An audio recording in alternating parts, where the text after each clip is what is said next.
Welcome to Tell Us Something. Oh my gosh. Much louder than I thought it was going to be. Thank you for being here. I'm Mark Moss, the founder and executive director of Tell Us Something. We're a nonprofit organization, and we're grateful that you're here. This presentation is being recorded by Missoula Community Access Television as part of a media assistance grant donated to Tell Us Something by MCAT. As we gather here at the Missoula County Fairgrounds in the heart of Montana amidst the vibrant energy of an early June, we take a moment to acknowledge the traditional stewards of this land. We stand on the ancestral homelands of the Salish and Kalispel people who, for countless generations, have nurtured and cared for this place, the place of the small bull trout. Their deep connection to this land is woven into the very fabric of this valley. We honor their resilience, their knowledge of the natural world, and their enduring presence here. But acknowledgement alone is not enough. Let us also commit to taking action. Ways that you can do this are to learn more about Native tribes who still inherit this land. You can visit the Salish Kootenai College or the Missoula Children's Museum to deepen your understanding of the Salish and Kalispel cultures. This week, I also visited the Missoula Art Museum, where the exhibit We Stand With You, Contemporary Artists Honor the Families of the Missing and Murdered Indigenous Relative Crisis, runs all through the summer and ends on September 7th. So you can check that out. Support cultural events hosted by local tribes and explore opportunities to volunteer with their initiatives. We can always be looking for opportunities to incorporate Indigenous knowledge and practices into our daily lives. Whether it's sustainable land management or traditional food systems, we can commit to moving beyond mere words and work towards being a more respectful and inclusive future, honoring the legacy of the Salish and Kalispel people on whose land we stand. Some housekeeping stuff and sponsor thanks to start us off. The restrooms are straight back there. There are water refill stations at the east end of that middle white building. I want to say thanks to Spark Arts for providing childcare this evening.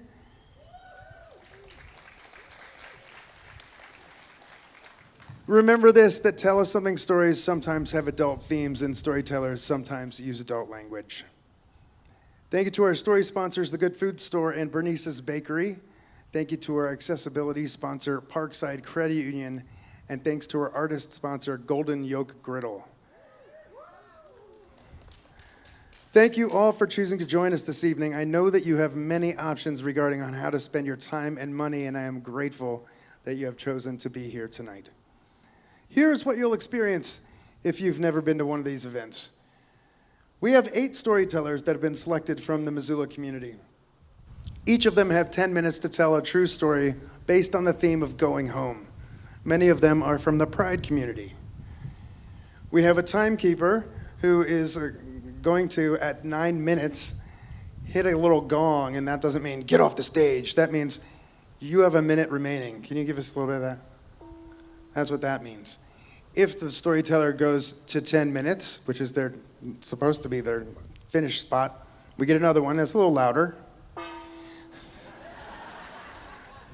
That's actually what 11 or 12 or 13 minutes sounds like. But it's not supposed to go for very much longer than that. You may have been given an audience participation form when you arrived. You can share your going home story anonymously, and you turn it in at the merch table there in one of those boxes. After intermission, myself and one other individual will go through those and read some of them from the stage. Shout out to Imagination Brewing Company for brewing the Outspoken non-alcoholic beer. Did you know that Imagination Brewing Company is the only brewery in the state of Montana to brew NA beer? Yeah. So that Outspoken is to benefit Tell Us Something, and it is available back there at the bar tonight, too. Proceeds from the sale of that beer go directly to Tell Us Something, so thank you, Imagination. All right, the stories that storytellers share on the Tell Us Something stage are the stories of the Missoula community wants to hear at the time. Sometimes they are funny, sometimes they are heartbreakingly beautiful. The stories that you will hear this evening are poignant, reflective, and joyous. And I'd like to get centered with you in order to hold space for each other and the storytellers. So we're going to breathe together. Ready? 3 deep breaths, one at a time. First breath, ready?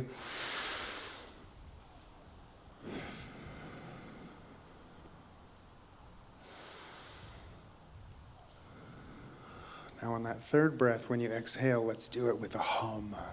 Ready?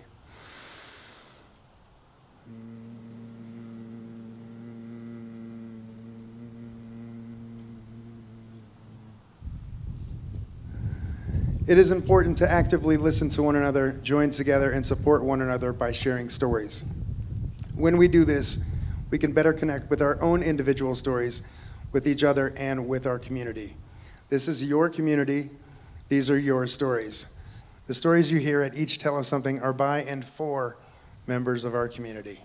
You can do this too. You can share your stories. Tell Us Something provides storytelling workshops for storytellers. Storytellers are paid for their art, and we welcome you to pitch your stories.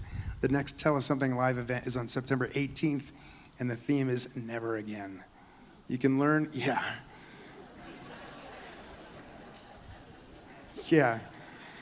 You can learn more about how to pitch your story on that theme by visiting tellussomething.org and tapping or clicking Tell a Story. Please follow us on social media channels to sign up for our email newsletter and stay informed about upcoming events and ticket sales. Our storytellers tonight have worked very hard to bring you their stories. Can we all agree to give them the respect that they deserve by actively listening to them? You came to listen, let the listening begin. Thank you for your support of each other and of each other's stories. Tell Us Something believes that everyone has a story and everyone's stories matter. We at Tell Us Something recognize the privilege inherent in our platform. While we love sharing a variety of voices, it is important to amplify marginalized voices. And that's why tonight, we're stepping back and passing the mic to our friends from Missoula Pride. Where are they? Oh, good. Devin Carpenter, who shared a story at last year's event, and Kira Rivera from the center will be performing the honors of emceeing tonight's event. Please welcome Devin and Kira.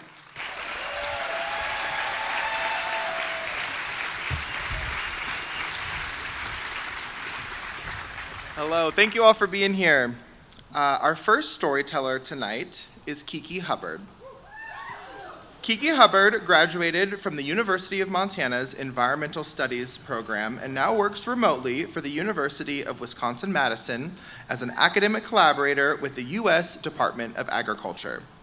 Kiki lives in Missoula by way of Wisconsin and Washington, D.C., and is a national expert in policy issues that affect our nation's seed supply. She's passionate about protecting family farms and community food systems from unfair and destructive corporate practices. Please welcome Kiki Hubbard.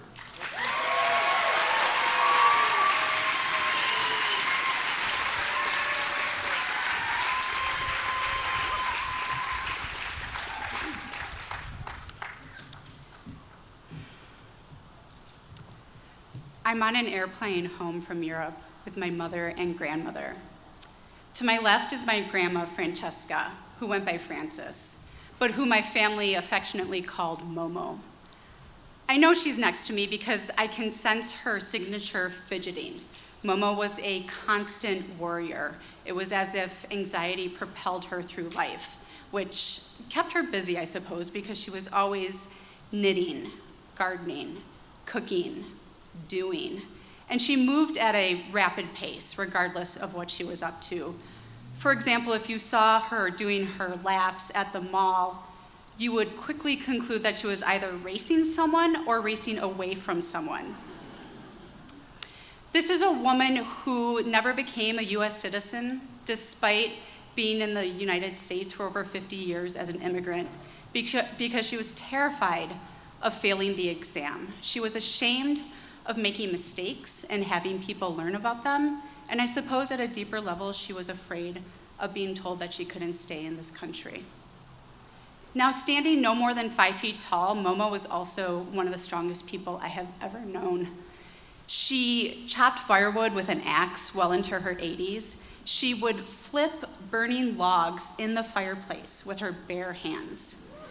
After emigrating here, she chopped off half of her pointer finger while working in a bakery in Milwaukee. She simply wrapped her hand in a towel and kept working. It wasn't until her supervisor caught wind of the situation that she was taken to the emergency room. Now, sitting next to me to my right on the airplane is my mom. My mom was born and raised in Austria. When she emigrated here with her parents, she was forced to grow up faster than most 9-year-olds because she picked up the English language quicker than they did. She read the mail, scheduled appointments. She had to navigate the complex systems that came with living in a new country. And while Austria is where my mom was born, my grandmother used to call former Yugoslavia her home, where she and my grandfather farmed and lived in community with a number of other ethnic Germans whose ancestors had emigrated to Yugoslavia and other countries along the Danube River more than 250 years before. In fact, the impetus for our trip to Austria, from which we were returning to on that airplane, was a research grant that I was awarded as a college undergraduate. I was provided some funding to travel to Austria to interview relatives I had never met before about my cultural heritage, and in particular, how my grandma landed in Austria in 1944 as a war refugee. My grandmother survived a genocide event that rarely makes it into history books. See, following the fall of Hitler at the end of World War II, the communist leader in Yugoslavia, Tito, initiated a mass liquidation of anyone with German ancestry. So even though my grandparents had never set foot in Germany, they had German roots, and all ethnic Germans were stripped of their citizenship and property rights and told they had to leave the country. Those who didn't heed the warning were either faced torture, death, or slave labor camps. My grandparents were among the lucky, if you can call them that, because they were given 3 days to leave their land. They packed up their prized possessions in a covered wagon, said goodbye to their farm, their livestock, their vineyard, their friends, and they joined a procession with other ethnic Germans headed toward Austria. They were told the trip would take 2 weeks. In fact, it took a full month, and they survived off the kindness of strangers and off of a single smoked pig that they prepared before leaving Yugoslavia. When they arrived in Austria, they had high hopes that they would be able to return to Yugoslavia. But when they started to hear from survivors there, they learned that there was no home to return to. Their land had been given away to members of the army. This dispossession of land would haunt my grandfather in particular for decades. I remember him as a despondent man whose mind was very far away. But although the army could take away their land, they could not take away their traditions. And some of my fondest memories with my grandfather are sitting next to a bonfire, next to a lake in northern Wisconsin, cooking bacon over an open flame. I'm not talking about your typical Sunday morning bacon. I'm talking 4 to 5 inch slabs of bacon that you can only find at a butcher shop. My siblings and I would search the forest floor for the best sticks to whittle into skewers for the bacon. My grandpa taught us how to pepper and salt the bacon and cut slits into the slabs and slowly cook it over the flames. As the bacon sizzled and the grease started to drip, he taught us to catch those grease drippings on slices of white bread that had copious amounts of paprika sprinkled on them. Roasting bacon over an open fire only happened once or twice a year, but I can still taste the charred pork and the greasy, spongy bread. As the airplane begins to make its descent into Chicago, my grandmother leans over me to ask my mom a question. Muss ich Ihnen von dem Speck erzählen? What bacon? My mom asked. My grandma then proceeded to explain to my mom that her cousin had gone to the butcher shop in Austria and found the choicest cut of bacon to send home with my grandma as a gift from my father. Now, what prompted this disclosure were repeated announcements by flight attendants explaining that because of a foot and mouth disease outbreak, certain products weren't being allowed into the United States, including meat. Now, mind you, my grandmother already had one item confiscated at the airport in Europe. They took a dagger-sized letter opener out of her purse before going through security. This too was a gift from my father. And this she could wrap her head around. After all, it had only been 3 short months since the World Trade Center had been attacked, and travel security was clearly different.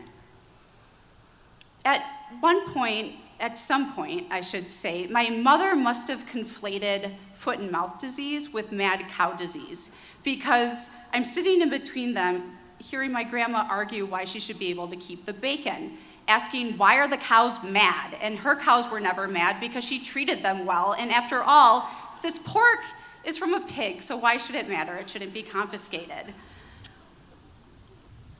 I'm in between them picking up bits and pieces of this conversation, 1, because I only understand so much German, and 2, because I was somewhat delirious. I had developed a 103 fever on the 10-hour flight home from Europe. I was terribly sick, and I was desperate to get off this plane. As we were deboarding, it became clearer and clearer that my grandma did not want to give up this bacon. My mom was sensing this, and without any warning, she shoved her hand into my grandma's purse, located the white butcher paper wrapped meat, and beelined it for the women's bathroom. I remember thinking to myself, I guess we're not going to turn this over to the authorities. My grandma and I are at her heels, but by the time we got to the bathroom, the meat was already in the trash can. My mom pushed it way down deep into this large trash can in the women's bathroom. My grandma is still protesting, "Das ist eine Sünde! This is a sin!" We turned around and headed toward the baggage claim area. I let my mom and grandma look for our luggage. I was feeling sicker by the minute and told them I was just going to sit next to the wall and rest. I hadn't even gotten settled next to the wall when I see my grandmother race past me, clutching her purse. I'm a little bit worried about her, so I start to stand up, and I see her run past me again, clutching her purse. This time, I notice that there are 3 beagles at her heels, and they're tethered to 3 men in uniform. I start following my grandmother, and I see that she's located my mom, and she throws her purse into my mom's face and keeps running. And I shouldn't say she was running so much as speed walking. It was as if all of the laps at the mall had prepared her for this very moment.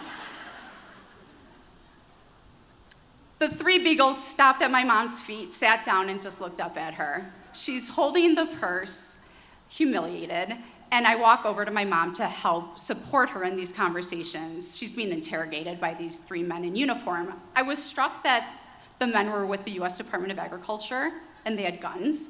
I was also struck that they had beagles, as opposed to, say, German Shepherds or Labradors. It turns out the USDA's detector dogs is known as the Beagle Brigade. And the Beagle Brigade's job is to find the bacon and protect America's food supply. My mom sheepishly led the authorities to the bathroom, helped them locate the meat, and then my mom and I sat down for what felt like 2 hours to fill out paperwork for this slab of bacon. Meanwhile, my grandma is nowhere in sight. We finally made it through customs, where we were reunited with my grandma and my dad, who was driving us home. A few days later, my mom called me to share a story. She said she had just been on the phone with my grandmother and that she was terribly upset because apparently her cousin had called to ask how my father had enjoyed the bacon. She felt like she had to lie and was lamenting that she had to lie and was yelling in the phone to my mother, "Eine weitere Sünde, another sin." I asked my mom how she was doing. "Where is Momo now? Is she at home?" "Oh no, honey," she replied. "Your grandmother is at confession."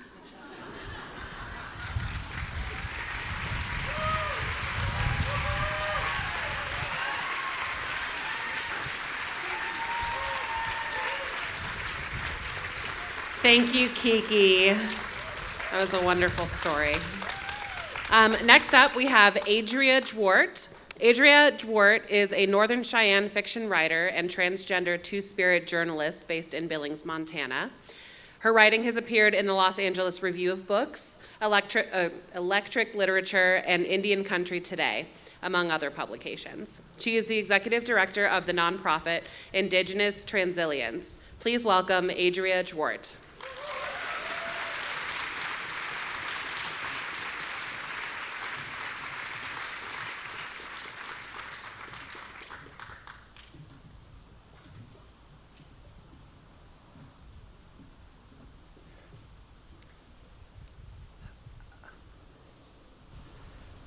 And then there was that one time I didn't want to come back home to Montana. It was a place that felt like where colonization made me feel like an alien in my own land. But there's also this scene that I keep coming back to, including yesterday, where I cruise from Billings, right? And I go to Helena, Missoula, Livingston, Yellowstone Park, whoever. I had taken this trip literally probably a couple hundred times by now. But when you round a bend past Columbus, right before Big Timber, you could see the crazy mountains peer into view. And they're just so freaking magnificent. I remember 2 weeks ago when I came up here, I just remember the sky was like this piercing blue. I didn't even know how to describe it. I'd never seen the sky that color. It was just described as neon. When it made the crazy mountains like seem 3D. And I was gonna take out a camera, pull over, and take a picture. It's photographic, and I appreciate the art of it. But for that time, I was just like, you know what? I'm just gonna keep this one for my memory. But going back to the time I didn't want to come back to Montana, I had been at a Las Vegas writing fellowship. And while there, I just felt like I'd had my social tribe, whatever, fellow Gothlings and everything. And I lived in the arts district, and I just felt like safe. And I had just been through hell in Montana the last year. I had been through some lawsuit and like literally hosting rallies where my name was being projected on screens and everything, and I was getting all kinds of threats. I actually won a libel lawsuit because the guy couldn't stop threatening me, and like people were showing up to where they thought I worked and everything, just calling me pedophile, groomer, whatever, and they're gonna, find me, I guess. But anyway, so I win the lawsuit, and I'm in Las Vegas, had a settlement, and I just kept driving by apartments, like wanting, wow, I could afford down payments, and maybe he's get a job here, and it's all going through my head and everything. I didn't, but there's also this pull back to here, but at the same time, at the end of my fellowship, the Club Q shooting happened. And I remember it distinctly because I'd come back from the goth club and I was just feeling like so chill, like maybe, yeah, this is the spot, this is it. I think I want to live here. And I open up my Twitter feed, start scrolling, and right away I see this comment. It's like, hey, has anyone seen my friend? They perform at Club Q. Has anyone seen them? And it was just like, weird seeing these 3 texts. Has anyone seen them? Are they safe? Are they okay? They performed there, and I was like just trying to figure it out, and it all came together that night that there was a mass shooting. And yeah, and it was just so surreal watching all these stories come together of just people just like looking for their family, their friends, their best friends, drag performers, whoever, the gay club shot up. And that Monday, there was a anti-drag queen bill introduced. I was like, oh, what good timing. And by then I was like, yeah, fuck Montana, I ain't coming back. And I knew it was gonna get worse. And I was telling people this and they just thought I was crying wolf, whatever. But it's like, okay, yeah, you guys can deal with your own stuff up there. I'm just gonna stay here. But that night my dad called, and we'd always had a complex relationship with my being trans. I mean, to call it complex is an understatement. He was like, when I came out trans, I mean, he was like kind of in denial of it. I mean, I was just kind of going they, them, whatever. But one day he saw me in the newspaper. I'm also in the newspaper as an activist and was wearing a dress and everything. And then I guess that was basically out of the closet for him. And he just freaked out and everything. His kid was on the front page of the local state section as, you know, it was a terrible picture. I remember that. It was like, but anyways, he had freaked out like bad. Like my stepmother, she texted me saying, "I never seen your dad like this. He's like distraught. He's whatever. I've never seen him like this off in his head, you know." And he's been, and it would like hurt really bad because I didn't expect him to accept it. He's been like an evangelical Christian, but a deacon of the church, but he's like a legit good guy. I mean, when growing up, we used to like take all these kids at this Royal Rangers, it was called. It was kind of a Boy Scout group. So he'd take them to the mountains. They're all underprivileged kids from the poor parts of Billings.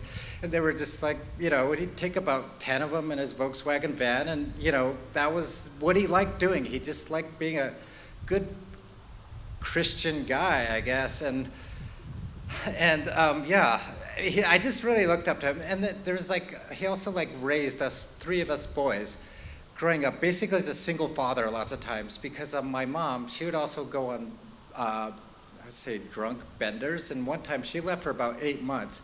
And after a few months, we just cruised around looking for her. And I remember we pulled out of some downtown Billings bar and I just seen her pulling her out. And then these other guys like, "Hey, get your hands off her." And my dad, I never seen him get violent before, but he cocks his fist back and goes, "Those are her kids over there." We're sitting in the back of a truck, like the little cab of a Mazda, and then they all just backed off, and then they said, "You better go talk to your kids." My mom came over, and it was like, if whenever I want to cry, like if I was an actress in a movie, I needed to come up with a scene to make me cry, that would be it. It was my mom saying, "I guess this is our final goodbye." Except I didn't cry. I just like learned to stop crying right then because my little brother, a year younger than me, he put his head in my lap and just started bawling, and I just had to be there and comfort him. So, and his like little head cried big tears, and it was just so, I don't know, I just kind of lost emotions for a while. And that's always the thing that always comes back and haunts me. But so my dad, he dealt with a lot of that, and I wanted 40 under 40 award once, and then they said, "Who's your hero?" And I put, "My dad."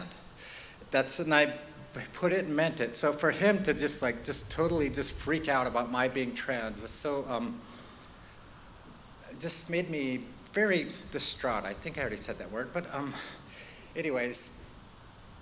So, but that Monday after Club Q shooting, he calls up, and I started calling him back after a few months, and we kind of restored a relationship because we always called each other. It was always like, I mean, we missed each other. So of course he still loved me. He didn't approve of my lifestyle, as they say, but as I kind of try to explain, Gothic is a lifestyle. Being trans isn't, but you know, but he's old school evangelical. That's his religious beliefs, and it's like, we like to like judge and like say, but you know, to him it was just his religious belief, and I don't excuse it, but at the same time, it was just like, you know, he called that, 2 days after Club Q shooting, and after I was decided not to come back, and he was very, very concerned, like, "Hey, when are you coming back?" And I'd never heard that in his voice before. "Okay, are you okay there? You know, okay, how are you getting back? So you're going to North Dakota after that? Wait, where are you stopping at? Salt Lake City? As soon as you get there, call me." Just, you know, he kept saying, "Call me, let me know where you're at." And I knew it was because of that Club Q shooting. I knew it was because he knew that his kid could die just for being LGBTQ. And that was in his head. And I mean, he didn't say that, but I'd never heard it in his voice before. And he already had my little brother, who was a year younger, he's been murdered, and he knew he didn't want to lose another son, but son who became daughter. So, so yeah, that was it, right? I mean, I was still churning it and everything, and I said, maybe I better come back and get my stuff, you know. And I was still thinking all that, but then I saw this this article in the paper, some guy had been shot like 7 times. He'd survived Q. He'd been to Colorado, or just been there from North Carolina, I believe, all the details. But anyways, he wasn't even LGBTQ. He just saw this club going on and it's hip and happening because as gays, we are good at partying. And it's like, hey, cool. But he ended up getting shot 7 times, left the club, made it 2 blocks away to a 7-Eleven. They cut his shirt open and everything, and everyone in there, that 7-Eleven, trying to keep him alive. And all I could think was, I just want to call my dad. He's fading in and out. He said, that's the last thing I wanted to do. I was like, is call my dad. That's my best friend right there. And before I die, can you just give, that's his only thought. But I just felt that so much right there. And I was like, you know what? It's just sometimes it's like that's basically it right there. That's one of the things I said. I just can't leave my family, I guess. So that's why I'm back here. So thank you very much.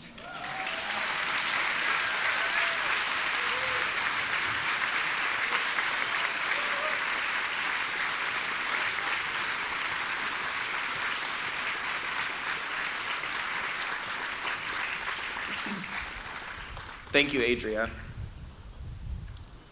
Next up, we have Terry Wing.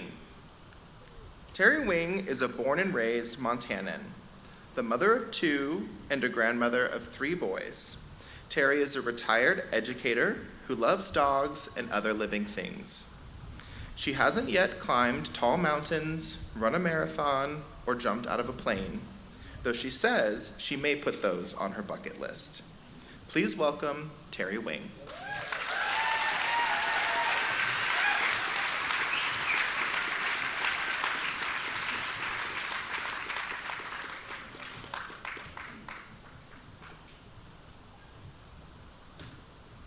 Oh my God.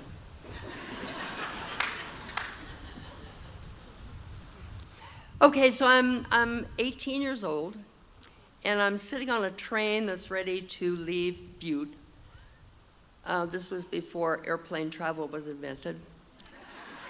And I've got three people that I graduated from high school with, and we're kind of terrified, excited, but terrified and worried about the choice we made. We are headed 1,000 miles across the country to Kansas, where we are going to join a convent. Now, before we left, my best friend hands me a box, and she says, don't open this until Rocker, which is like 20 miles away. So we get to Rocker, and we open the box. And there inside are about 10 baby jars with various forms of booze from her dad's cabinet, a jar of ice, a packet of Sin Sin breath mints, and a pack of cigarettes. And so for about 300 miles after Rocker, we weren't anxious anymore. It was really, really mellow. So I get to the convent, and there were so many things about it that were kind of weird to me. One of the things was the silence. I mean, I never really had tried it out. And so, but at first it was just an hour in the afternoon. And so at a certain time in the afternoon, we would stay silent. I guess we were supposed to be praying. And then a bell would ring, and we would drop to our knees and kiss the floor. I hadn't kissed anything for a while, so it was fine. Pretty much the silence was all day, except for 1 hour in the evening when we had what was called recreation, and we could talk to each other. But the nuns had a real problem with something they called particular friendships. And these were kind of spooky. And so if you were observed during that recreation time on more than a couple of occasions talking to the same person, You were pulled aside and talked to about these particular friendships, and they were not approved of, and they were very dangerous. I think what they're really talking about is particular lesbians. During the second year that I was there, the superior called me into her office one afternoon to talk about my dad. And she told me that my dad was in Butte in a hospital, and he'd been had surgery for cancer. And just 4 short months later, my dad, who had been my rock, my safe harbor, my protector in a dysfunctional family, he was gone at the age of 54. At the end of that summer, I got the news that I was assigned to go to Independence, Missouri, to a Catholic school to teach 4th grade, and I love that. I love little kids. And we were called a religious community, but in fact, we were 8 individuals living together under one roof, completely isolated from each other, and it was really lonely. And so I talked to a friend of mine, and she said, you know, I think you need to figure this out. So why don't you go up to Topeka and talk to Dr. Hall, who's a therapist. He might help you out. So I go up there, and I'm with Dr. Hall for an hour, and every 5 minutes he says, At the end of the hour, I'm impatient. I say, tell me what you think. What do you think? So he leans across the desk and he said, well, sister, I think you need to give it another year before you decide what to do. So I thanked him and left. And I'm driving back to Independence, and I feel this rage building in my chest. And I think to myself, but Dr. Hall, you fucking son of a bitch. I have just told you that I've been unhappy for 6 years, and you say, give it another year? So when I got back to Independence, I called the mother house and said, I'm out of here. So they gave me back my $100 dowry that I gave them when I entered, without interest, I might add. And so I had enough to buy a nice dress, to get a train ticket, still no airplanes, a train ticket back to Butte. And as the train is pulling out of Kansas City and I see the station disappearing through the windows, I thought, you know, I've really kind of come full circle, because I'm sitting in the club car with a bourbon in one hand and a lit cigarette in the other. And I'm thinking, well, hello, Independence.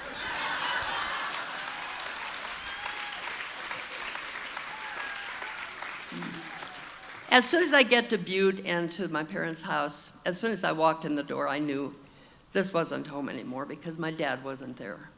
4 years after he was gone, his clothes were all still in the closet, his hunting and fishing gear was still there. And I think I had a reaction of some really serious delayed grief. And so I knew it was not home. So after a little while, I left there and I went to Spokane to enroll at Gonzaga to finish my degree. And so I did that, and then after I graduated, I got a job. I thought maybe Spokane was the place to stay. But one of the biggest challenges I had was dating. Because you remember the last time I dated, I was dating high school boys. And now here I am, and I've got not one, but 2 young men. Like, one had a beard. And they're both interested in me. And I'm really thinking that they've got more on their mind than a particular friendship. And I'm still a virgin.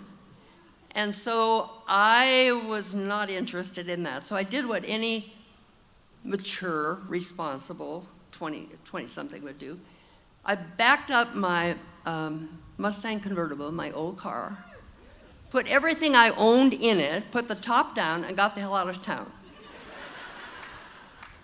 And I came to Missoula for the first time. I came here and I enrolled in a graduate program in education at the university. And after that degree, I had some jobs in Missoula. I got married, had a 12-year marriage that ended up not working for either one of us. But I had 2 wonderful, sweet daughters, which was a real bonus. And then at the age of 40, to my surprise, I fell in love, and I'm talking, I fell really, really in love with Sarah. And Sarah was a beautiful woman, so sensuous. She had these beautiful blue eyes that I could just get lost in. And she was smart and funny.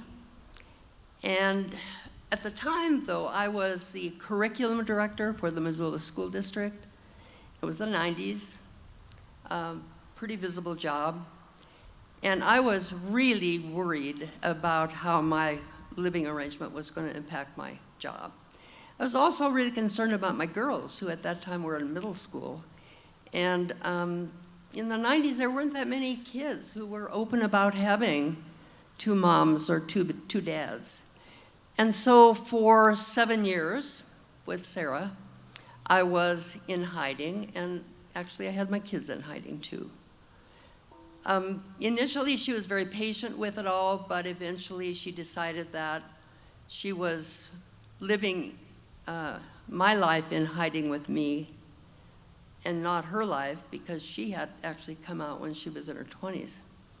And so she moved out and left.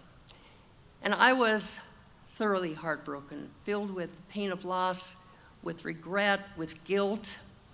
And so I tried to stay as numb as I could using alcohol. But you know, that doesn't work at all. And so I checked myself into an alcohol treatment program to get my head straight, to get my feet on the ground.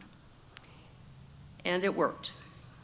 And so a couple of years later, both of my kids graduated and left the nest. And so at that time, I just didn't feel like I could stay in Missoula anymore. The pain was still too raw of losing Sarah. And so I left and had a couple of jobs, thought I would try to fit in. I always felt like a visitor. So in 2014, I came back to Missoula, and I bought a house. And my daughters by that time were married. They have kids of their own. They've got 3 little boys who, have you ever noticed how noisy boys are? And they throw things. I mean, we have baseball games in my living room, and I'm guarding my windows the whole time. We've got fierce hockey games going on in my tiny kitchen. And for me, it is just such a joyful noise I love. I've connected with my former husband and his wife through all of these marriages, births, birthdays, celebrations, soccer games. And I find that I'm part of a really wonderful extended family now. And then there are my friends, and the people from back 20 years ago welcome me back to Missoula. They let me know they still love me. For me, being with old friends feels like slipping my feet into a really well-worn pair of cozy slippers, the kind with that fuzzy stuff inside, that feel so familiar and so comfortable. And so years ago, I had left Missoula with a broken heart. Since I've been back, I have found more love and community than I ever thought I could experience. And I am so really, really glad that I'm home.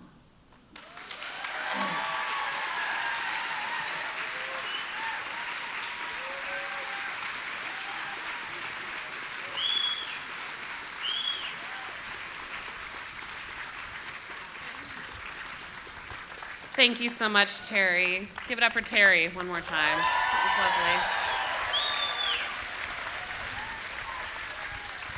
lovely. Next up, we have Chloe Williams. Chloe Williams is many things. She is a speaker, a painter, a middle school teacher, a mother, a partner, and a friend. Hailing from the West Coast, Chloe was born in Steamboat Springs, Colorado, and raised in San Francisco. She spent some summers on a farm in Illinois. Eventually, she spent 17 years in Portland, Oregon, and 10 years ago moved to Missoula.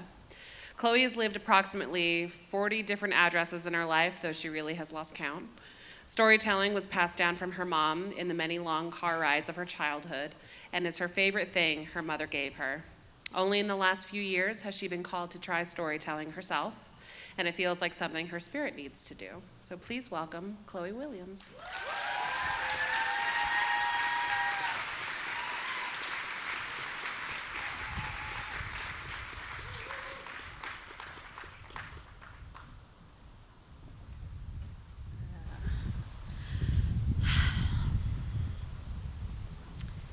The journey has been very long to find the answer. I looked for the answer in parents. I looked for the answer in love. And I've looked for the answer in places. For me, they were in none of those. The first place that I looked for the answer was in my mom. And she provided a roof over my head. In fact, many roofs, as you just heard. But holding on to her was like holding on to the tail of a burning comet that zigzagged through the world. She had mental illness, and it ping-ponged her off of men and off of spiritual practices, and then ricocheted her back to earth. And that answer hurt me and left me feeling dizzy and confused. The next place that I looked for the answer was in the idea of love. And the idea of love was shaped in me by Disney movies. Magenta princesses with huge smiles and that cheesy music that comes in with the happy endings. So by 3 years old, I would put myself to sleep every single night, laying my head exactly in the middle of my pillow and strategically placing my hair around my face in a ray, and then folding my hands over my stomach and waiting for love to save me. So I loved fiercely as I could muster. The first boy that I loved was Jesse, and he was supposed to be the Prince Charming from one of those movies. In reality, he was just a tall, lanky guy that lived in a basement room. And every time I walked down the dark wood stairs to his room, I thought, maybe this is it. But all I found in that room was that tinny soundtrack to the Street Fighter game, and then the stale smell of bong water. The next person that I loved was Kelly, the first girl that I loved. And she lived in a really unsafe home.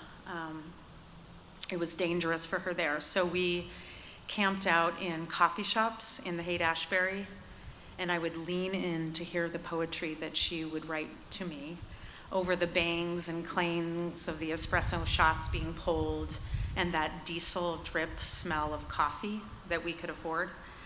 And we would crawl into each other's eyes for safety.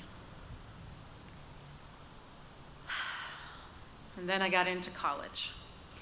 I got into Mills College, and my mom was so excited.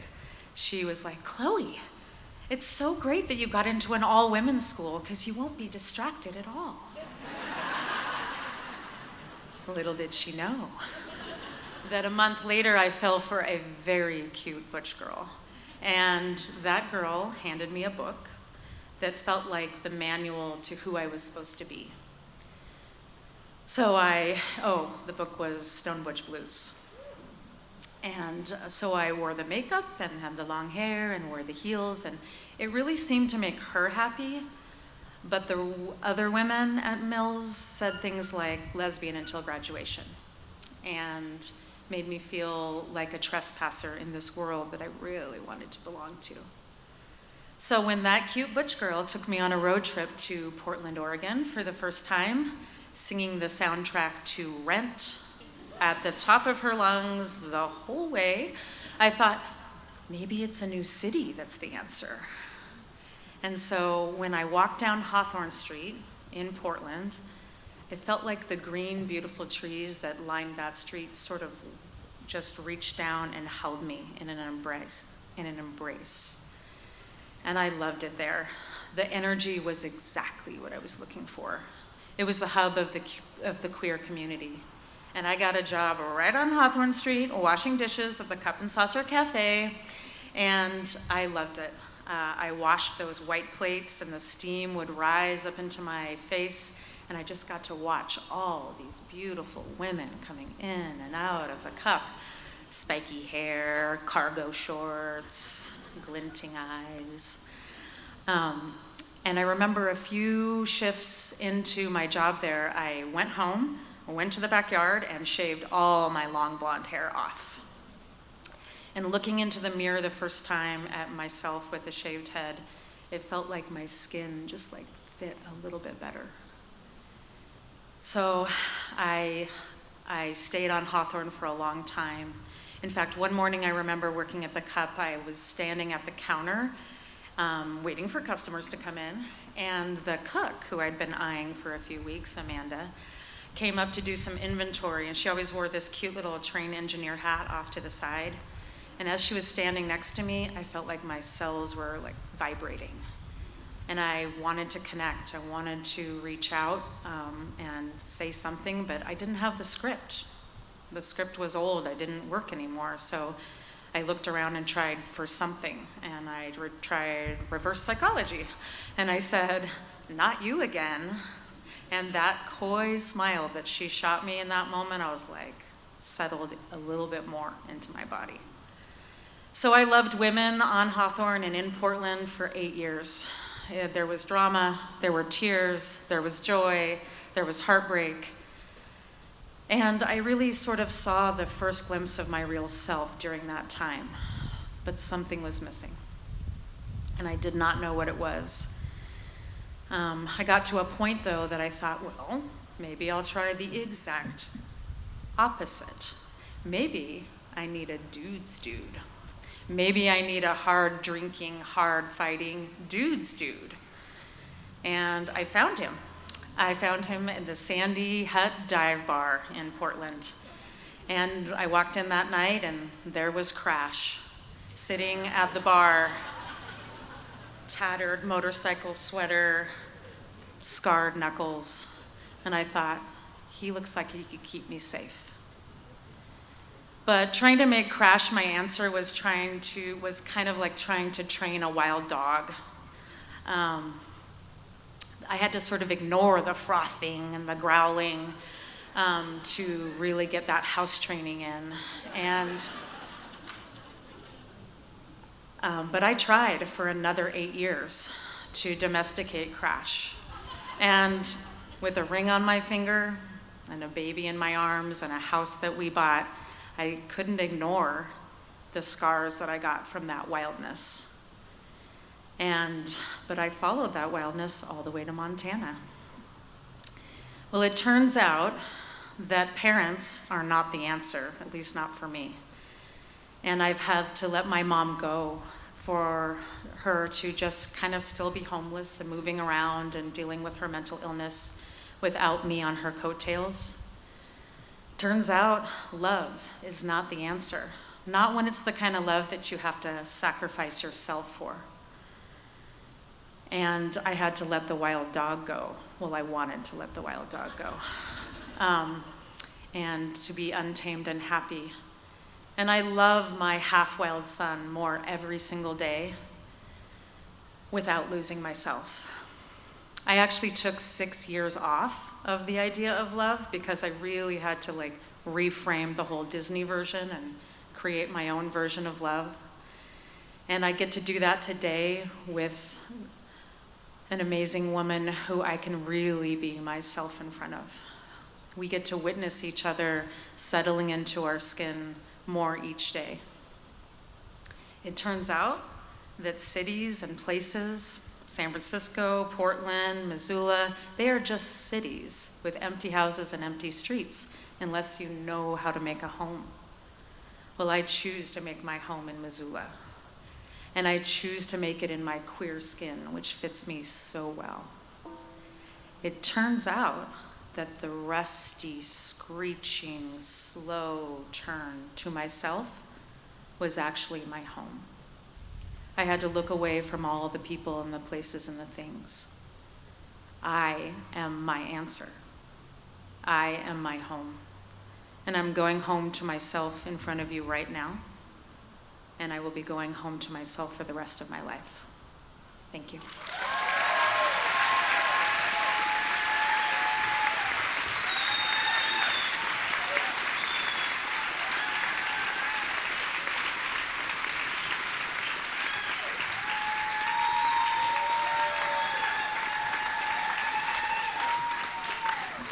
Thank you so much, Chloe. Thank you to our story sponsor, the Good Food Store, helping us to pay our storytellers. Thank you to our accessibility sponsor, Parkside Credit Union, allowing us to hire American Sign Language interpreters at this event in order to be a more inclusive experience.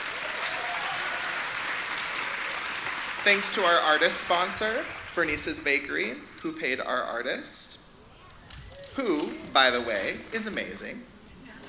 Kate Radloff made the art feature on our poster and on the label of the Outspoken NA beer from Imagination Brewing Company. You can pick up a can of Outspoken and have a commemorative label, too. Thanks to our media sponsors, MissoulaEvents.net, The Art Attic, The Trail Less Traveled, and Missoula Broadcasting Company, including the family of ESPN Radio, The Trail 103.3, Jack FM, and Missoula's source for modern hits, U104.5. Thank you to our in-kind sponsors, Float Missoula. Learn more at floatmissoula.com, and the Joyce of Tile. Learn about Joyce at joyceoftile.com. When you patronize these businesses, thank them for their support of live storytelling in Missoula. And remember to pick up your can of Outspoken. The artwork on the can is by local artist Kate Radloff, and it is awesome. Thanks again to Imagination for making this NA beer. We will see you in 10 minutes after intermission.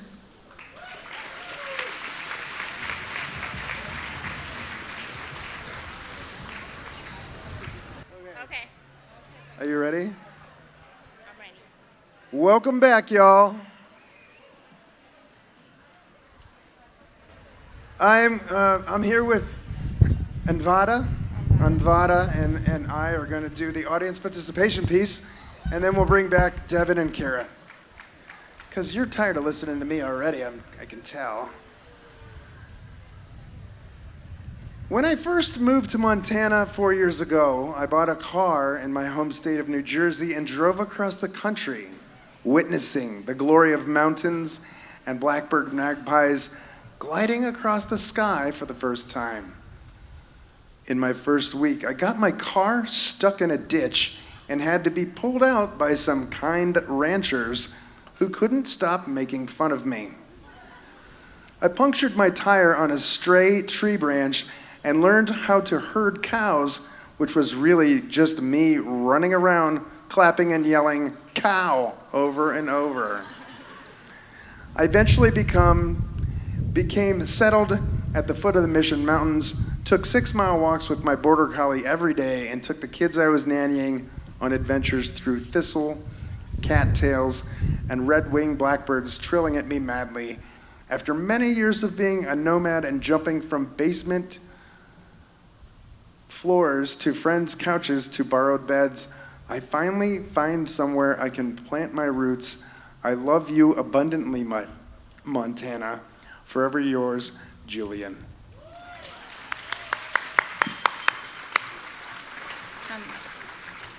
I always felt I was a little different from a young age. I never could figure it out. I was so frustrated trying that I gave up. Because of that, I became depressed.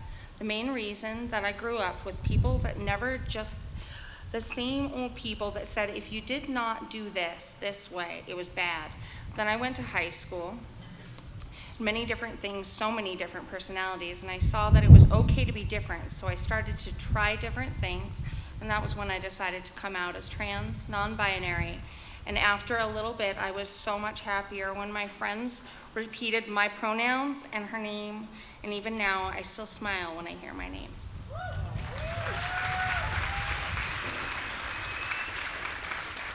I had the privilege of being present for my grandmother's going home. Family from all over the world gathered around her bedside as she slowly passed. We shared memories and sang songs. When she took her last breath, we huddled closely, sharing tears and hugs. My grandfather, her husband of 75 years, immediately launched into the story of when he proposed to her. We laughed, continued crying, and absorbed the beauty of the moment.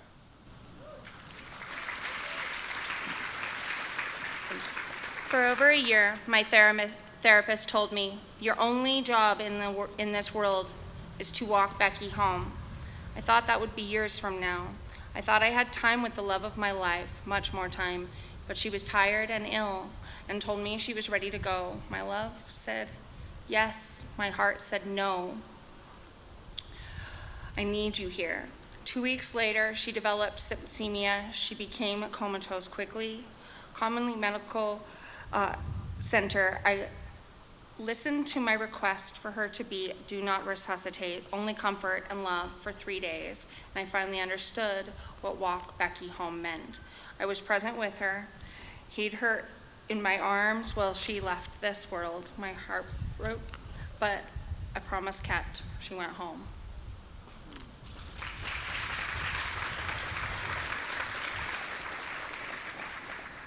In a surprise turn of events, I found myself driving home to Northern California solo from my second season working in remote Alaska. As an invincible 22-year-old, I was entirely unconcerned. 4 days in, rattled by my own inner dialogue, highway hypnosis, and a 17-hour day on the road, I crossed the United States-Canada border around 11 p.m. Moments later, a cop was behind me, pulling me over. The internal dialogue intensified. I found out he was merely concerned about my headlight out and where I was staying that night. I lied about my staying with a friend in Tacoma and slept in my car again. On day 5, I made it home.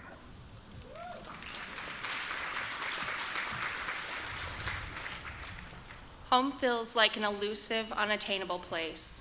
Not quite one state or another, rarely one house or another. For many years, and often still, home feels like acknowledging a me I no longer recognize, or seeing the same street I walked with all my old friends as we discussed what our shared apartment might look like. Those street lamps where I desperately held onto the light, wishing to have it shine down on me and suddenly allow me to be really, truly seen. Going home feels more like a reminder to myself and to the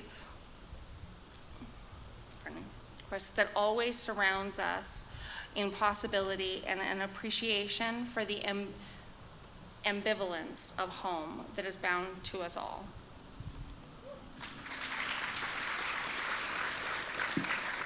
It's 1965 and I'm 12 years old and over the moon because my mom bought me a ticket to see the Beatles at Shea Stadium in Queens, New York. We lived in suburban New Jersey. In all the Beatlemania frenzy, my friend and I got lost in the after-concert crowd. Somehow, with the kindness of strangers and angels, no cell phones, we made it safely home at 2 a.m. To this day, I don't know how, and by the way, my ticket to the concert cost $6.95. A purchase I'm certain my mother regretted.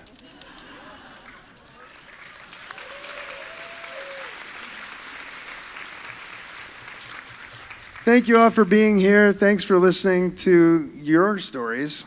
And welcome back to the stage, Kira.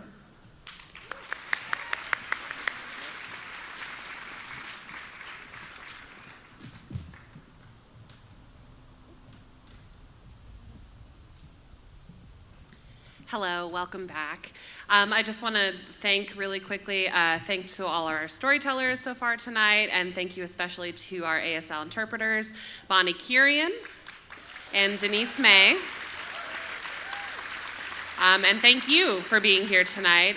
Thank you for your love and your open hearts and your respect and your very presence. Without you, Tell Us Something cannot happen, and also without you, Missoula Pride couldn't happen. So thank you so much.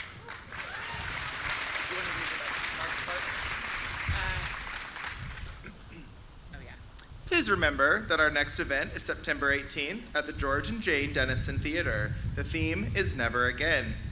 You can pitch your story by calling 406-203-4683. Please follow us on all the standard social media channels and subscribe to our newsletter in order to be informed about when tickets go on sale. Opening the second half of our evening is Michelle Riley. Michelle Riley is a wilderness specialist and wildlife ecologist who has lived in Missoula for 8 years. She is a wild crafter, avid backpacker, and devoted mother. If she isn't deep in the mountains or paddling the rivers, you can find her in her yard tending her gourmet mushroom gardens. She also runs a Missoula ladies' dinner club and enjoys entertaining in her backyard. Sensitive listeners, please note that Michelle's story contains mentions of suicidal thoughts and her father contemplating suicide, which may be distressing to some listeners. Please take care of yourselves. All right, please welcome Michelle Riley.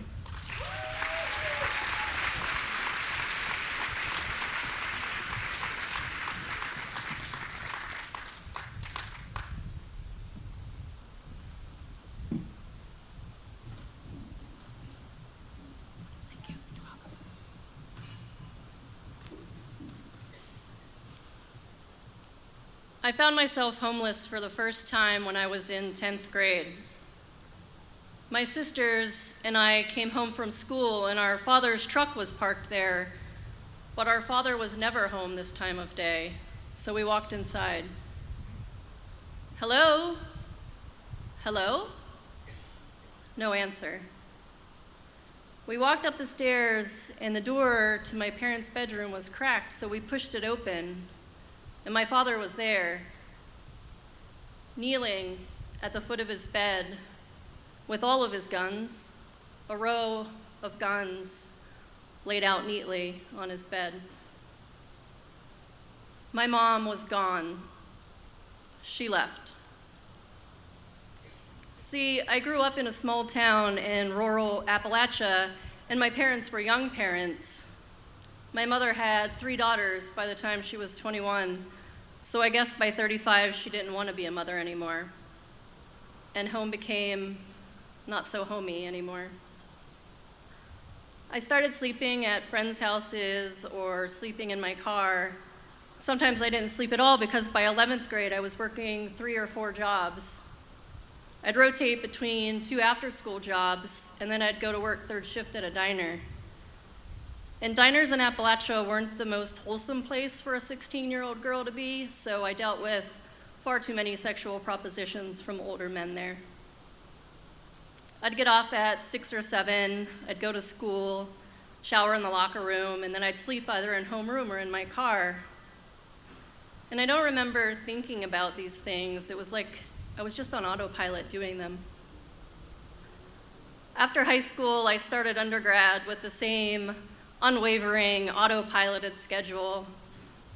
I was working 5 or 6 jobs and taking 18 to 21 credits a semester, and I was introduced to the underground rave scene in Pittsburgh and started experimenting with party drugs. I was also drinking a lot during this time and sleeping even less. I'd started drinking at a young age after my mom left and I was given a fake ID. But I lived in a small town, so I'd frequently run into friends of my father's at dive bars. But they knew his mental state after my mom left, so either they never told him, or if they did, he was too depressed to say anything to me. After undergrad, I moved to Reno and started living out of my car again, and then at 27, I applied to grad school and earned a Master's of Science from Johns Hopkins University, and then I was offered a research position, so I moved to Flagstaff and earned my PhD in 4 years.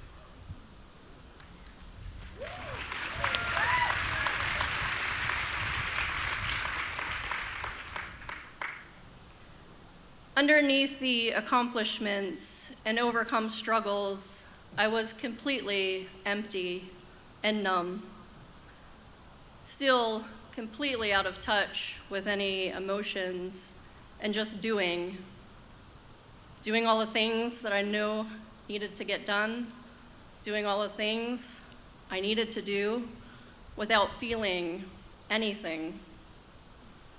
And during this time, I was still drinking a lot, like a 5th of whiskey a night was not uncommon. I was still overperforming at work, exceeding expectations and producing high-quality products, but my behavior was erratic, and my emotions were frequently uncontrolled outbursts of sobbing or rage, and I felt that uncontrollable spiraling. It's like I was in a dark box and there wasn't a top or a bottom and there wasn't a way out of this box because the box was everything. It's like those car compactors at scrap yards, that force and pressure needed to smash a car into this tiny package of metal. That force and pressure is what it felt like all around me all of the time in this dark box, and I couldn't climb out of this box because the darkness was everything. It was so isolating, and I felt so alone.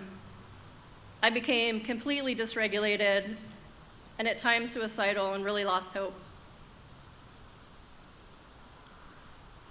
One day I was scrolling through Instagram, and I felt an emotion, a glimmer of hope. A tiny seed deep down that I barely felt safe acknowledging. I filled out an online form for a clinical trial titled Psilocybin Treatment for Major Depressive Disorder with Co-occurring Alcohol Use Disorder. Fast forward several long months of getting physicals, providing psychological examinations, getting blood work, and providing a detailed drinking history, and I was told I was accepted into this trial. I started meeting twice a week with my guides, a licensed social worker, and a psychologist, and there wasn't a single meeting that I didn't cry at, just endless tears streaming down my face. That hopelessness is still all I felt. On September 18th, I walked into the Johns Hopkins Center for Psychedelic and Behavioral Research for my last pre-dose interview, and I was asked a series of questions. On a scale of 0 to 10, how important is it for you to change your drinking right now? 10. On a scale of 0 to 10, how confident are you that you can change your drinking right now? At this point in my life, I felt like I had drank more days I'd been alive than not drank, so my confidence was pretty low. I think I gave the question a 3 or a 4. More evaluations and discussions and meditating, and then I was handed a wooden chalice. I put on a blood pressure monitor, eye shades, and headphones, and I waited. And if you're familiar with psychedelics, the dose I was given was a high dose. It's what they call a heroic dose. The music began to entice and overwhelm me, and I was being pulled by curiosity into a world completely unfamiliar to me. Although I had a fair share of experience with party drugs, I had no experience with psychedelics. I began to see so many fantastical things and found myself invited deeper and deeper into my internal psyche. So many interesting patterns and curiosities and a feeling of weightlessness. It was like looking through the most beautiful kaleidoscope I had ever looked through. All these vibrant colors and shapes and patterns, all fractals and wonder.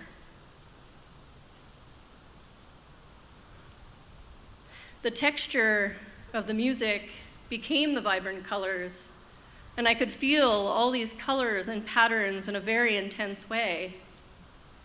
The kaleidoscope became 5-dimensional, and the universe became 5-dimensional, and I was a part of that. I could feel so much depth and breadth and height, but also time, both forward and backwards, and resonance. And every cell in my body was suddenly alive and vibrating with the resonance of these mutating colors in the kaleidoscope.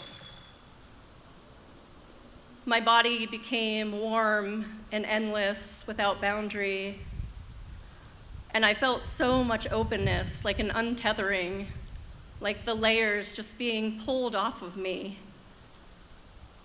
All that crushing heaviness, that only thing that I had felt for so long, was being pulled out of me and lifted off of me and replaced with this beautiful radiance.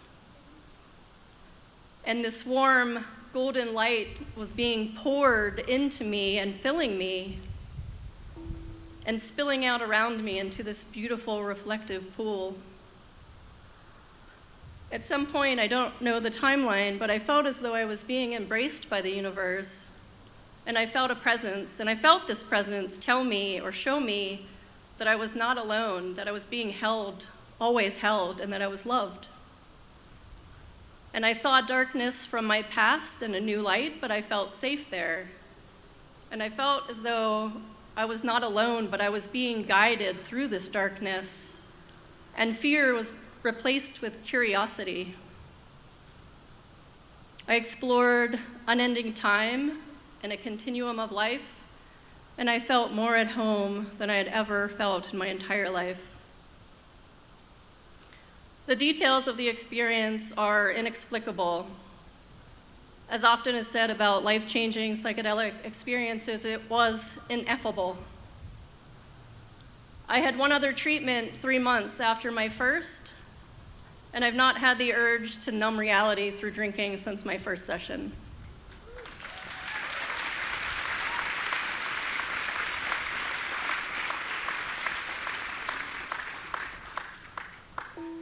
I still carry with me that peace and comfort I felt during my first session.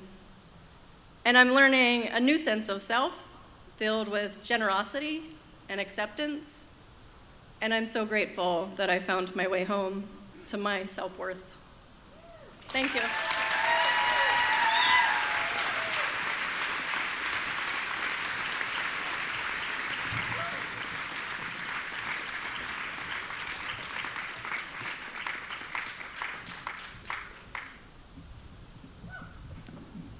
Thank you, Michelle.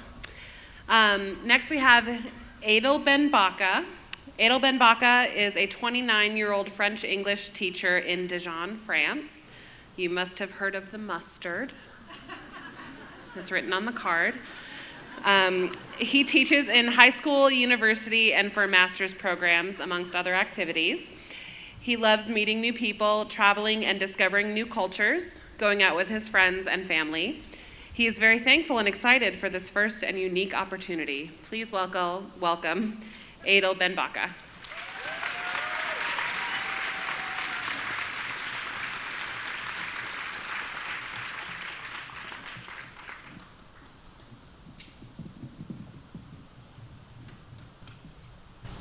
Hello everyone. Before I tell you my story, I would like for all of you to close your eyes, at least for one part, because I want this to be a shared experience. So my story takes us back 8 years ago in France, in the little city of Dijon. My family and I are all gathered for a Thursday dinner, as my mom loves to make them. Everyone understands what she has prepared for dinner. It's everyone's favorite meal. A delicious couscous that looks like perfection. So she's in the kitchen, we are all in the living room, we are a big family of 8 people, and I'm the youngest. In the living room, you can hear the loud voices, some jokes being thrown at people, and very loud and heavy arguments. So she's in the kitchen, the dish is getting ready, and as she brings the plate in the living room, everyone just stops. They're astonished by this red, vivid color. This color comes from the spices she puts in it. The tomato sauce, the harissa, very spicy that day, by the way. And everyone dives in. Everyone stops, and the room is filled with the sound of clinking spoons. And so I try a very timid bon appetit that can be heard. Have you ever felt that ignored? If not, that hurts a lot. So everyone dives in and eats peacefully. The noise is getting louder as it was before. But suddenly, the phone rings. My mom rushes to the phone. And I see her eyes widening. And as they get bigger, we all see this number. This number was longer than usual on the phone, and we could all see the country code. And I remember vividly the numbers 216. Answering that phone took her instantaneously back to her childhood until she was 17. As she answers the phone, she softly says, "Hello?" and then silence. That silence felt like forever. But she breaks that silence with a delicate sob. Me and my siblings look at each other and we understand what happened. And something very bad happened. After a sleepless night, my mom boards on the first plane she finds to Tunisia, the place where she was born. As the plane lands, her head is still up in the clouds. She walks through the airport and all she sees is just lifeless figures walking around the airport. She goes out of the airport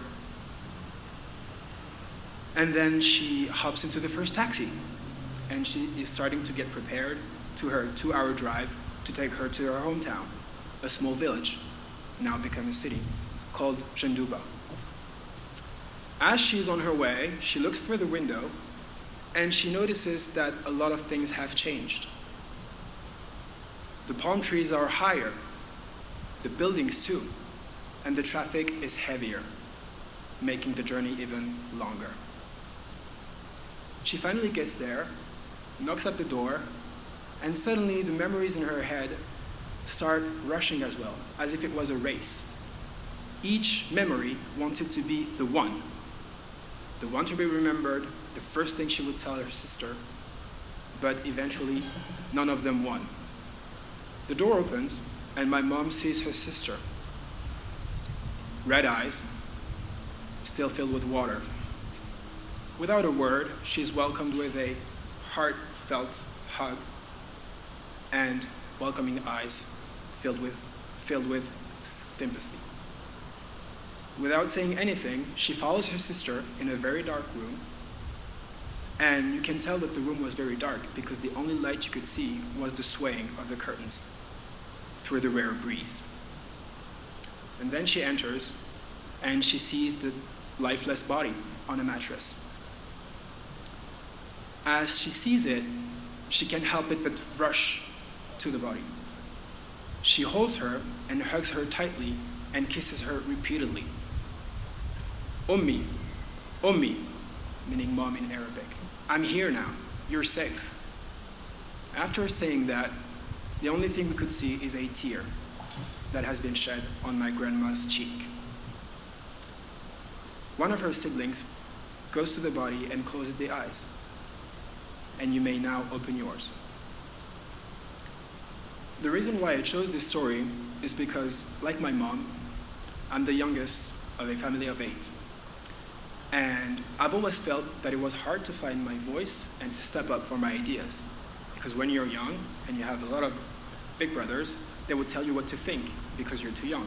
You don't know anything. You're naive. But now, thinking back, I think that the story shaped me in a way because I didn't want to feel the regret and guilt that my mother felt of not being there enough for her own mom. So when I was about 18, I already knew that I wanted to be a teacher. And I've always made a promise to myself. I said that whenever I get my first job as a teacher, I will buy a house and make sure that my mom is safe with my dad and that they left the small apartment we have been living all our life. So that's what I did. And I thought that would help them. But as I was growing older, I was getting harder and harder on my siblings as I was repeating the process I had been living before. And now I'm thinking back, and I was hard on them because my mom wishes they called her more and visit more because she was expressing her own grief, as if life could stop at any moment. So I get into a lot of arguments with my siblings, telling them that they should call more often because you never know what can happen.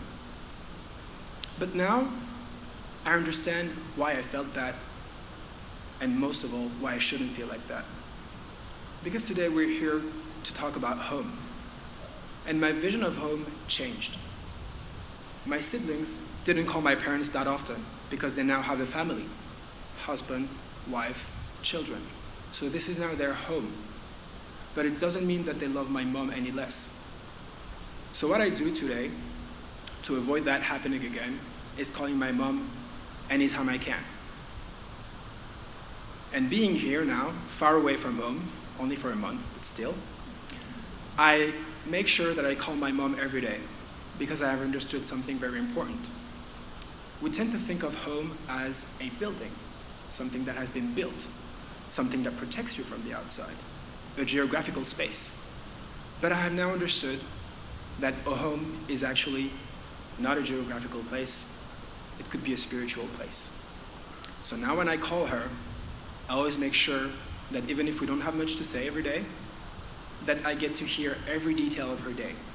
This way, when it's my time to go home, I don't feel as she felt. The building's getting higher and the trees higher too. Thank you.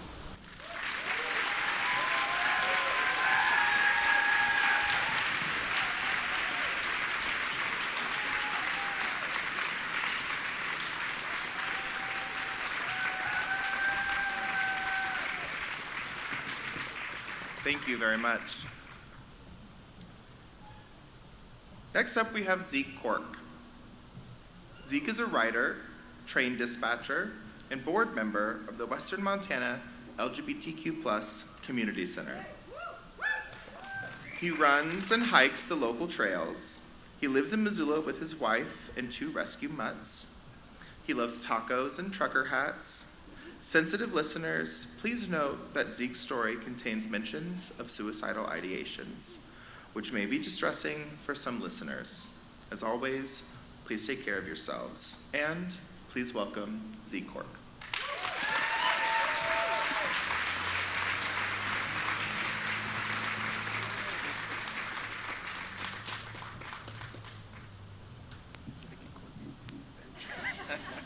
Got a short king. Yeah, short king on the premises. Thank you, Devin, and thank you, everybody, for coming. After trying to be someone else, anywhere else, I came back to Missoula. This town owns me. No matter how many times I'd try to run from here, it would find me and call me back. It was never kicking or screaming that I'd return. It was more like tail tucked between my legs, begging for forgiveness with a promise to be better. See, I grew up here. My handprints are in concrete, my footprints cast in the local trails, my tire tracks on the gravel roads. I went to Paxson and Roosevelt, then Hellgate High School. All my firsts are here.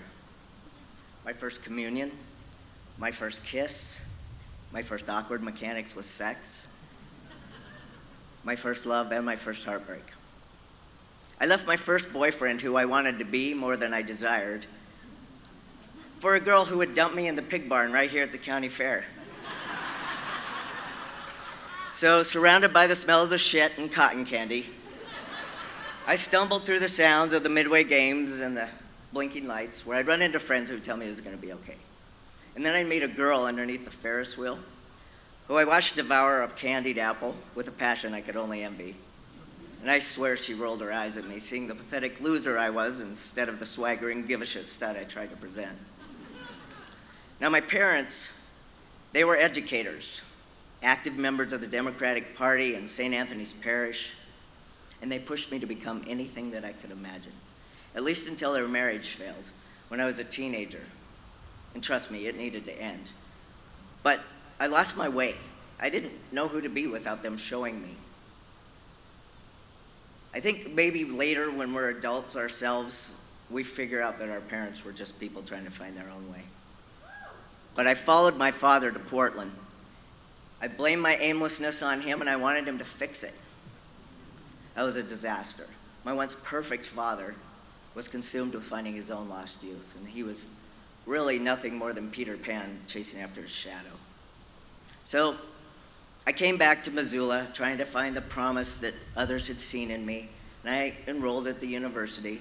I was pretty focused for a while, until I fell in love with that girl I'd met underneath the Ferris wheel. So I'd follow her to Chicago, and then Seattle. But she'd become this plank for me to cling onto in an ocean of confusion, and grief. That was a lot to expect of someone who was just trying to make it to shore themselves. So I packed up my books and my records, and I drove back to Missoula again. But there's something that happens for me every time I enter this valley. From any direction, when it opens up and the neighborhoods pop into view, and whatever season it's in presents itself in all its glory. Like the royal robes of fall, lilacs in the spring, the ice-chugged rivers in the winter, and the brown hills of late summer. And I just let out this long breath I've been holding. And I know that I'm home. But I could never sustain that comfort. I could only see my reflections in shards, slivers of broken glass. I couldn't name the ways I was fractured, I only knew that I was. So I took up drinking as a hobby. And there was lots of what Beyonce calls those red cup kisses, when I'd meet a girl, and then another, hoping they'd be the one that would fix me. But they were just crooked, rusty nails, tried to hold it together themselves. And we all kind of wanted the same thing, but the weight of it was too much for anyone to hold. And one night, I had a dream about the prophet Ezekiel, the one in the desert who commands the bones to rise up out of the sand, the one in that old song, that old gospel song. Ezekiel cried, dim bones, the ankle bone connected to the knee bone. Yeah, that guy. I didn't know what it meant, but I couldn't shake it. I thought maybe it was about my family, so I tried to write about it, but there was always something missing. It stayed with me for years. And I'd say, what is it? Why does this haunt me? And then one late night in August, after 1 month of sobriety, I wandered out to the shed that belonged to the woman I was seeing at the time. And I took her shotgun with me, and I tore that place apart looking for shells. All I found was an empty box. But still, I put the barrel of that thing in my mouth and I squeezed the trigger, hoping there was one in the chamber. Well, I'm here today because there wasn't. But the next morning, I checked myself into rehab. Next month, I'll be 34 years sober.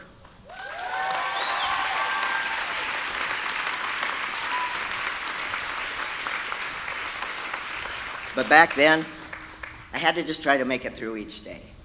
So I stayed to myself, went to work, read, listened to music, played video games, and watched a lot of movies. But then I'd meet a girl. And she was cautious but intrigued, and I wasn't a good catch. But she was beautiful, smart, and strong. So we took it slow. And eventually I'd convince her to run away with me. And we moved to Seattle. We came back to Missoula. And then we'd moved to Texas, California, and Alaska. Every time things got rough, we'd move. All we needed was a change of scenery. We even got married. And that meant something. Maybe that would be the thing that would save us. Were we strong enough to move back home, settle down, be near family and friends again? We thought so. But it was actually the opposite. It was the safest place to just let it end. See, the skeletons live here. And we'd return to the place where they dwell. And I still despise that broken person in the mirror. And I'd been asking someone else to love them, without hesitation, without question, unconditionally. What a huge ask. So for the first time in a very long time, I was on my own. And I stood on the top of Mount Sentinel, staring down at my hometown, listening to Josh Ritter's Homecoming, humming along in the crisp autumn air.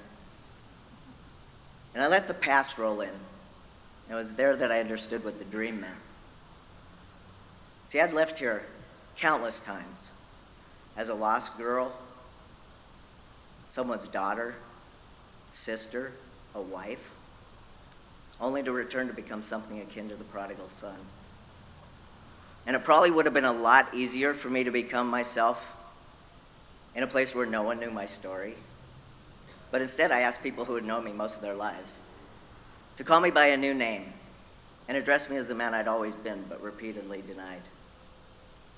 And what I got in return was my family and friends wrapping their arms around me and saying, yes, this makes sense. My ex-wife gave me my first testosterone shot, and she's my closest friend. And then I'd meet someone new. Yeah, I know, here we go again. But we'd both sworn off relationships, but that crackle and hum like power lines was pretty hard to resist. So she chose to move across the world and give me and my town a try. She liked us. We got married in a ghost town not too far from here, and we're trying something different. We're helping each other unpack the baggage instead of making each other lug it around. So far, so good. And I'm no longer a stranger in a strange land. I finally live in a body that I'm not at war with. And the mirror is now a full reflection of someone I recognize, someone I know. I look at my perfect haircut from Compass Barbershop, who's been with me through the whole thing.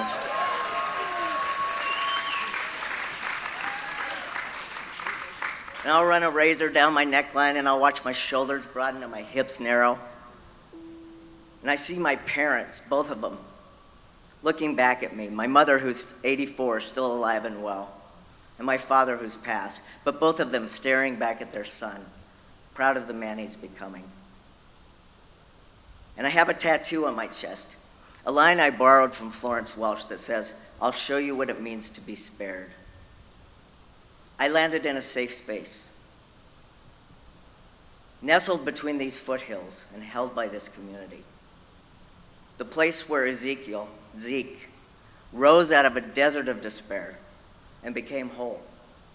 And for me, this is what it means to be home.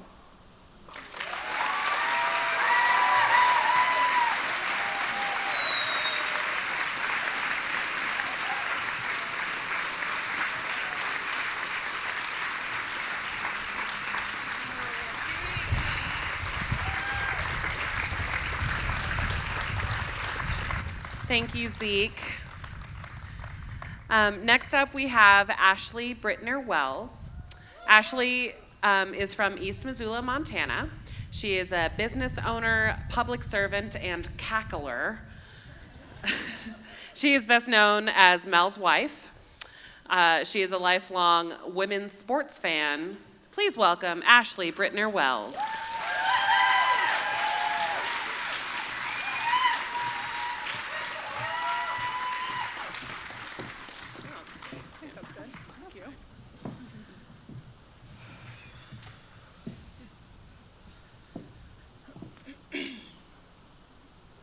I'm sitting on the burnt orange carpet of my bedroom floor, New Kids on the Block blasting from a tape deck in the background.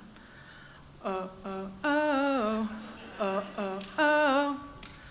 Staring back at me from my bookshelves are Christie's Great Idea, every Garth Brooks cassette tape known to humankind, and the eyes of 1 million porcelain dolls. I'm staring at my 1993-1994 Montana Lady Grizz basketball team poster. The shit is iconic. 15 players pose in their high school letter jackets on the University of Montana campus in front of their lockers. Teased blonde perms, poofs of curly bangs scrunched at the front, one with a feather in her hair. The team is historic. The tagline is Made in Montana because that year all the players were from our state. And I would stare at it because it was a signal to me and my friends what Montana girls like us could grow up to be one day. I'm all Montana too. I was born in the mid-'80s and raised in East Missoula, and did I mention that I loved the Lady Grizz? I went to all their games, I went to their summer camps in the summer, and I tried to figure out which player I wanted to be. Their home turf, Dahlberg Arena, is nestled up against the base of Mount Sentinel on the University of Montana campus. At games, I would run one hand along the brown snaking metal railing that surrounds the court, balancing a piping hot personal pan pizza in the other hand, slide my butt along the tan plastic bleacher seating, and get ready to be pumped.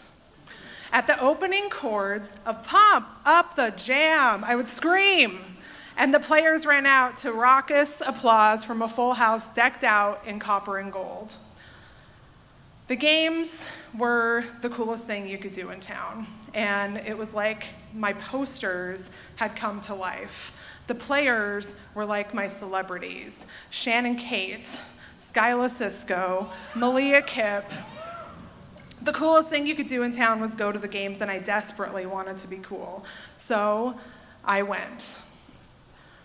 I have always been trying to figure out who I am in a world that doesn't totally feel like I belong in it. I was bigger and louder than the other kids. I tried to do all the things the boys did. I struggled to fit in pretty much anywhere you put me. I was what we referred to in the 90s as a tomboy. I didn't know which new kid on the block I had a crush on, but I knew that I had a crush on their rat tail haircut. So I got one of those with my mom in tow. The hairstylist twisted my thick blonde ponytail into a giant hair tie at the base of my neck and cut the whole thing off, save the rat tail. My mom cried. She still has that ponytail tucked away in a Ziploc bag in her Floral Hope chest. I sometimes think it's the last remnant of the daughter that she thought she was getting, but who I quickly put a stop to. My friends and I loved my rat tail, and at the games we would strut around the arena, checking people out, looking to be checked out. The crowds back then and to this day are made up of everyday Missoulians just like us, families, retirees. Then there was the student section. I thought the student section were so cool. They were in college, for example. They wore sunglasses inside. They knew all the chants and cheers. Defense, Lady Grizz, defense. But there was this one couple that always stood out to me. One had hair short like mine and wore hoodies and baseball caps. The other had a tease perm, poofs of curly bangs, and jeans just like the players on my beloved poster. But they weren't just any other couple, they were queer. I would see them and I would watch them as much as I would watch the games. I had never seen a couple like them in Missoula or anywhere else. I would climb to the highest corner of the arena in my secondhand Nikes, and I would watch them, and I would see them put their arms around each other's shoulders, whisper in each other's ears, cheer for the same players I cheered for. And I didn't really know what I was seeing, but it felt really safe, it felt warm, it felt like coming home. It must have taken so much bravery for them to show up to those games 30 years ago and be totally themselves. I don't know what it was like to be queer in the early 90s in Missoula, except that I do because I just didn't know it yet. Back then, it felt like people kept out of each other's business in ways they just don't anymore. And seeing this couple was really meaningful to me because it made me feel like maybe someday who I was going to be wasn't one of the players on the court, it was one of the people in the stands. When I was 24, I moved to Portland, Oregon, and quickly realized why a couple like that would make me feel like I'd found myself. You probably figured it out before I did. It wasn't difficult to be a lesbian in Portland, Oregon. It didn't feel like taking a chance, holding hands in public with Mel, who would become my wife. Once we went hiking up the Columbia River Gorge, and on the way home we pulled over to stop and look at the river, and as we got out of the car, I planted one on Mel's face. And in that moment, I noticed a man in iridescent sunglasses staring at us, standing outside of his pickup truck. It was just the three of us out there, and my breath caught in my throat. But then he gave me a smile and a wave and a thumbs up. And I thought maybe it was going to be okay, and maybe I could be queer anywhere, even in Missoula, Montana. Shortly thereafter, we moved home. You can imagine how excited I was to take Mel to a Lady Grizz game. My mom was just as excited and bought us matching University of Montana hoodies just for the occasion. We loaded our arms up with personal pan pizzas, big bags of popcorn, fountain Diet Cokes as big as we could find, and took the back arena hallways to our seats. Nowadays, those hallways are lined with posters from all of my beloved teams from the early 90s. And I showed Mel the 93-94 poster and told her about the team and the dirty ball contest at summer camp, where whoever had the dirtiest ball would win a prize at the end of Lady Grizz camp. So I would dribble the ball for hours in my driveway and practice layups and try to do whatever I could to prove how committed I was to the players. I also told her about the couple who, I've always wondered who they were, where they ended up. All of these images came rushing back to me as I watched the current team on Robin Selvig Court. A few months ago, we attended the senior night game, and the house was packed. There were families and the student section and packs of 10-year-old girls walking around the arena in matching sweatshirts, shocks of bright pink lipstick across their faces, seeing and being seen, listening to whatever it is they listen to nowadays. And this time, I hesitated to put my arm around Mel's shoulders. The Montana that I grew up in and frankly moved back to just a few short years ago has been replaced by a moral panic. Folks aren't exactly keeping themselves out of our community's business anymore. But we must remain being seen. When you are true to yourself, you give others permission to be true to themselves too. It was our turn to demonstrate a little bit of bravery, owing so much to that couple that I will never get to thank. So I did, everybody. I put my arms around Mel's shoulders.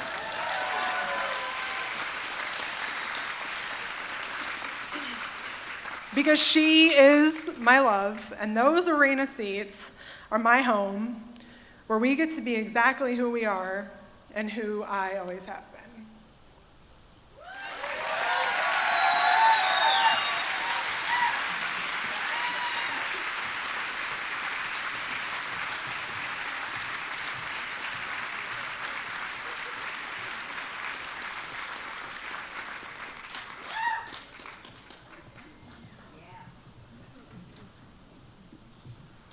I'm not crying, you're crying. Thank you, Ashley.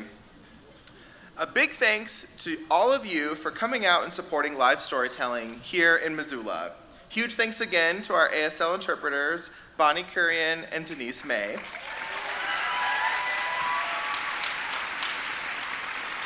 Thank you again to our story sponsor, the Good Food Store. Thank you to our accessibility sponsor, Parkside Credit Union.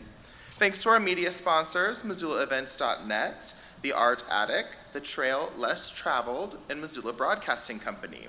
And thanks to our in-kind sponsors, Float Missoula. Learn more at floatmissoula.com and Joyce of Tile. Learn about Joyce at joyceoftile.com. Thank you, most of all, for being here tonight to support storytelling in our community and Missoula Pride. Want to thank again Tell Us Something for hosting us here. Mark, thank you very much. Before we pass it back to Mark, We do want to take this moment to go off script a little bit and tell you some things about Missoula Pride. If you're not following us already, please follow us at Missoula Pride on social media. I need like 300 more people to follow us and we'll hit our goal before the weekend.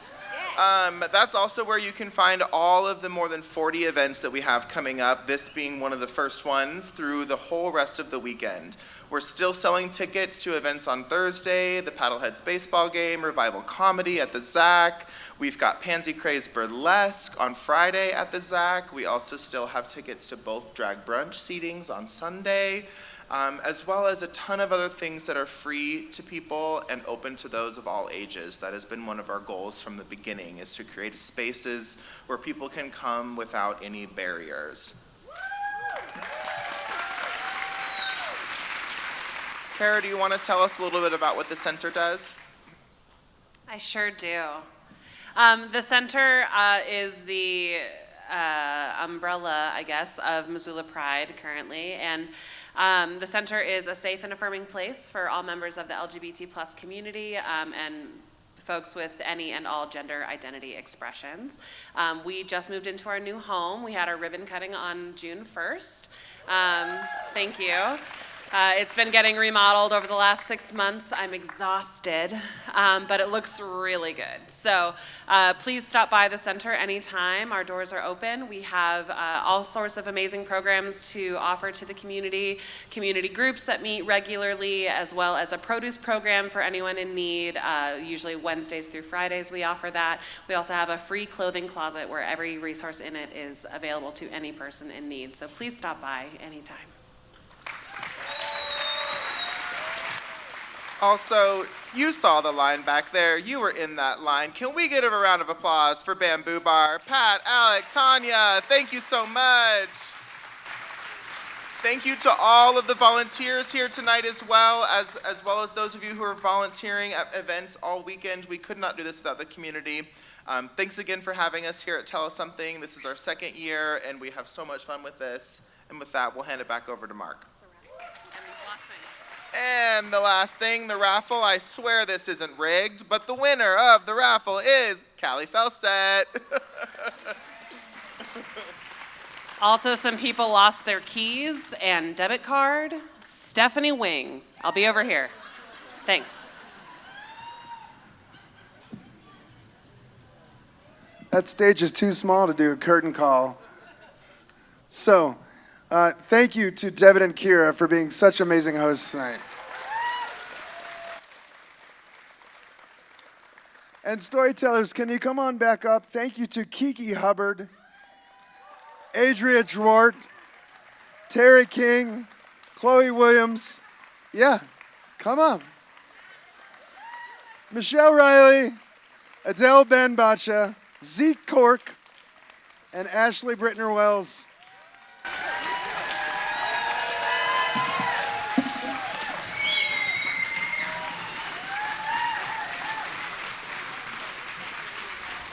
Thank you all so much. We'll see you all week at all the Pride events. Have a great evening.